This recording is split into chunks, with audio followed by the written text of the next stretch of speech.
Orang yang ingin hidup pada hari ini, tapi kemarin sore malaikat maut sudah mencabut nyawanya. Hari ini dia tidak lagi bisa hadir sholat Jumat. Dan andailah umur bisa ditambah, mereka amat sangat ingin ada bersama kita hari ini. Berapa banyak pula orang yang hari ini, jam ini sehat walafiat, tapi ada yang dicabut Allah dari dalam badannya. Ruhnya masih bersemayam dalam jasad, tapi yang dicabut adalah nikmat iman dan Islam. Tak ada lagi rasa takutnya kepada Allah, sehingga meninggalkan sholat Jumat ringan saja, seperti meninggalkan sandal di tepi jalan. Tak ada sedikit pun khawatirnya terkena azab kubur, tak ada takutnya pada azab neraka. Laknat yang paling mengerikan bukan miskin, laknat yang paling menakutkan bukan sakit. Laknat adalah ketika tak ada rasa takut dalam hati. Maka ketika masih ada rasa cemas, rasa takut, bersyukurlah, berarti masih ada benih-benih iman dan Islam yang dipupuk, disiram dengan mendengarkan ceramah, tausiah, pengajian, khutbah, dan dia akan berbuah ketika dilaksanakan dalam bentuk amal saleh. Semakin zaman ini hebat, semakin canggih, maka rumah sakit semakin banyak, dokter-dokter spesialis lulusan luar negeri bertebaran seperti bintang di tengah langit. Tapi apakah umur manusia makin panjang? Tidak. Apakah penyakit makin hilang? Tidak. Dulu zaman datuk nenek kita, mereka umur 70 tahun, masih tajam parang panjangnya untuk pergi ke sawah, ke hutan. Hari ini umur 40 tahun, pergi ke rumah sakit, terkena diabetes, terkena asam urat. Terlalu banyak daftar nama penyakit untuk disebutkan. Artinya apa? Kecanggihan teknologi tidak bisa menambah umur manusia. Kehebatan manusia dalam bidang multimedia telekomunikasi memang mempercepat hubungan, memang mempererat persaudaraan, tapi juga mempercepat kematian. Oleh sebab itu hidup manusia semakin singkat, hidup manusia semakin tidak bermakna. Cobalah kita renungkan berapa banyak saudara yang sebaya, yang seusia, satu sekolah, tetangga, kawan akrab, lebih muda dari kita, lebih sehat dari kita, lebih ganteng dari kita, tapi ternyata mereka tidak lagi bersama dengan kita. Lalu apa yang perlu kita siapkan? Yang kita siapkan adalah bahwa ketika ruh keluar dari jasad, tidaklah seperti tetesan embun yang jatuh dari daun yang basah. Ketika ruh keluar dari jasad, tidaklah seperti air liur yang keluar dari mulut tak terasa. Ketika ruh keluar dari jasad, Nabi SAW bertanya kepada orang-orang yang ruhnya sudah keluar dari jasad ketika beliau Isra dan Mi'raj, bagaimana yang kalian rasakan wahai mayat, wahai ruh yang pernah bersemayam dalam jasad lalu kemudian keluar dari jasad? Mereka menjawab, seperti kambing yang dikuliti hidup-hidup. Mereka menjawab, seperti tebasan pedang di tempat yang sama diulang beratus kali. Mereka menjawab, seperti mata kail pancing ditarik dari kulit yang basah, tercabut urat-urat dan dagingnya ikut ke mata kail pancing. Begitulah sakitnya. Lalu yang perlu kita siapkan, apa yang bisa meringankan sakaratul maut itu? Di antara yang bisa meringankan sakaratul maut adalah shadaqatus sirri tadfa'u mitatasu, sedekah menghilangkan mati su'ul khatimah. Selama ini kita diajarkan berdoa, Allahumma hawwin alaina fi sakaratil maut, ringankan kami waktu sakaratul maut ya Allah. Baik, doa bagus. Habis selesai salat meminta kepada Allah, Allahumma hawwin alaina fi sakaratil maut. Indah, cantik. Tapi ada yang lebih bagus lagi untuk supaya kita ringan waktu sakaratul maut, yaitu dengan cara bersedekah. Yang mewakafkan tanah masjid ini, yang mewakafkan semen, yang mewakafkan batu, kosen, jendela, tak tahu kita siapa namanya, tapi dengan sedekahnya itu dia sudah memperingan sakaratul maut. Sampai hari ini orang yang mati itu tidak pernah hidup lagi untuk bercerita kepada kita. Mimpi pun tak dapat kita pesan. Bolak-balik kita minta untuk bermimpi dengan datuk, ayah, emak, tak dapat berjumpa dengan mereka.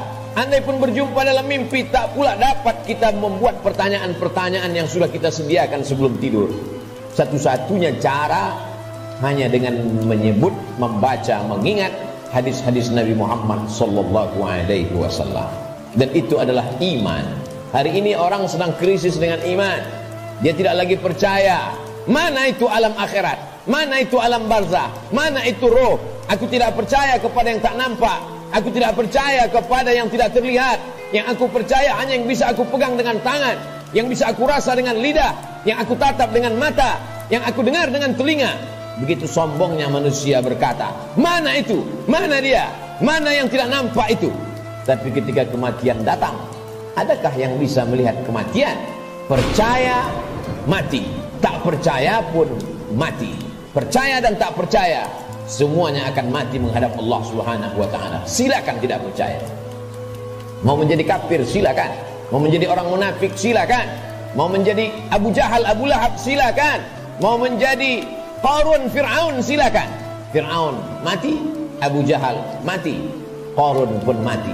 Semua yang tidak percaya mati, dan semua yang percaya menghadap Allah Subhanahu wa ta'ala. Kelak kita semua akan merasakan sakratul maut itu. Bila ada orang yang sudah meninggal dunia, jangan terlalu habis air mata diteteskan untuk mereka. Mengapa demikian? Karena mereka yang sudah mati itu merasakan tiga. Mereka sudah melihat malaikat maut, mereka sudah merasakan sakratul maut, dan mereka sudah mendapatkan husnul khatimah. Bagi yang beramal soleh. Adapun yang larut dalam kesedihan, menangis sampai tak bertepi, sesungguhnya engkau termasuk orang-orang yang mubazir. Innal mubazirina kanu ikhwanas syayatin. Orang mubazir saudara setan. Menangislah karena usia yang lalu tak dapat diulang kembali. Menangislah karena masa-masa muda yang diisi dengan dosa tak dapat diminta ampunannya kepada Allah. Ainani, ada dua mata, la yamassuhuman nar, yang tidak akan terkena azab api neraka. Ainun bakat min khasyatillah, mata yang menangis karena takut kepada Allah. Bulu mata, alis mata yang pernah terkena tetesan air mata, maka itu akan selamat dari azab neraka jahanam. Ainun tahrusu fi sabilillah, mata yang berjaga di tengah malam, menjaga Masjidil Aqsa, takut dirampas oleh tentara Israel. Pejuang-pejuang fi sabilillah, itulah mata yang selamat dari azab Allah Subhanahu wa ta'ala. Setelah mati menghadap Allah, bebas dari sakratul maut. Mereka adalah orang-orang yang mati syahid. Orang mati syahid itu tidak merasakan empat, tidak merasakan sakratul maut. Sakratul maut mereka seperti cubitan pada kulit yang lembut. Mereka tidak merasakan azab kubur. Mereka tidak merasakan hisab. Mereka langsung masuk ke dalam surga Allah Subhanahu wa ta'ala. Wala taqulu liman yuqtalu fi sabilillahi amwat. Jangan kau katakan mereka yang mati syahid itu mati. Bal ahya, mereka hidup. Walakin la tash'urun, kamu yang tak dapat merasakannya. Setiap muslim mesti berniat mati syahid. Andai dia tidak mati syahid, maka niatnya menyampaikannya. Innamal a'malu binniyat. Seorang akan mendapatkan sesuai dengan niatnya. Iskariman au mut syahidan. Kalau hidup, hidup mulia. Kalau mati, matilah sebagai seorang syuhada. Kenapa kita masih hidup hari ini? Kenapa Allah masih semaikan nyawa dalam badan kita?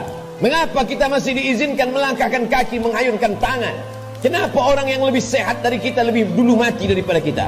Kenapa orang yang lebih muda daripada kita lebih dulu meninggal daripada kita? Sesungguhnya Allah buat kita hidup karena dosa kita masih banyak. Allah sayang dengan kita, Dia tunggu kita bertobat. Sesungguhnya Allah buat kita hidup karena Allah tahu kita belum punya bekal yang banyak. Senantiasa husnuzon kepada Allah. Orang-orang beriman, dia tahu bahwa umurnya itu masih dititipkan Allah. Allahumma ja'alil hayata ziyadatan lana fi kulli khair.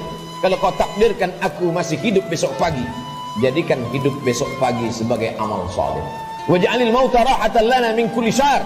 Kalau kau takdirkan aku mati malam ini ya Allah, tidak terbangun lagi besok pagi, kematian itu pun kematian yang indah karena husnul khatimah.